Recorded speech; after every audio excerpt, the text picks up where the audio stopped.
உருளைக்கிழங்கு வச்சு ஒரு 10 நிமிஷத்தில் சூப்பரான ஈவினிங் ஸ்நாக்ஸ் பண்ணலாமா? என்ன பண்ணிகிட்டே இருக்கும்போது பசங்க காலி பண்ணிவிடுவாங்க. வாங்க எப்படி பண்ணுறதுன்னு பார்க்கலாம். அதுக்கு 2 உருளைக்கிழங்க கட் பண்ணி வேக வச்சு நல்லா மசிச்சு எடுத்துக்கோங்க. கூடவே வந்து 2 பிரெட்டை அது கூட பிச்சு பிச்சு போட்டுக்கோங்க. அதுக்கப்புறம் ஒரு 2 டீஸ்பூன் கார்ன்ஃப்ளவர் சேர்த்துக்கோங்க. 1 டீஸ்பூன் மிளகாத்தூள், 1/2 டீஸ்பூன் மிளகுத்தூள், 1/4 டீஸ்பூன் உப்பு எல்லாத்தையுமே சேர்த்துட்டு நல்லா பிசைஞ்சு தனியாக எடுத்து வச்சுக்கோங்க. அதுக்கப்புறம் வந்து நம்ம கட்டர் இருக்குல்ல, காய் கட்டரு, அந்த கட்டரில் வந்து கொஞ்சமாக கார்ன்ஃப்ளவர் வந்து தூவிட்டு இந்த மாவுலேயே பாதி மாவு மட்டும் எடுத்துகிட்டு நல்லா ரோல் பண்ணுவோம்ல, அந்த மாதிரி வந்து ரோல் பண்ணிக்கோங்க.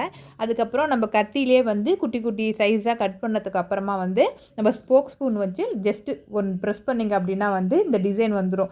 அதுக்கப்புறம் ஆயிலை வந்து ரொம்ப ஹை ஃப்ளேமில் இல்லாமல் மீடியம் ஃப்ளேமாகவே வச்சு 2 பக்கமும் பொரிச்சு எடுத்துட்டிங்கன்னா சூப்பரான ஈவினிங் ஸ்நாக்ஸ் ரெடி ஆகிடும். நிஜமாக சொல்கிறேன், செம்ம டேஸ்ட்டாக இருக்கும். பசங்களுக்கும் ரொம்ப பிடிக்கும். ஒரு 10 மினிட்ஸுங்கிறதுனால ஈஸியாக அடிக்கடி நம்ம செஞ்சு கொடுக்கலாம். கண்டிப்பாக ட்ரை பண்ணிட்டு எப்படி இருக்குன்னு சொல்லுங்கள். நாளைக்கு வேறு ஒரு இன்ட்ரெஸ்ட்டான யூஸ்ஃபுல்லான வீடியோவில் மீட் பண்ணலாம். பாய்.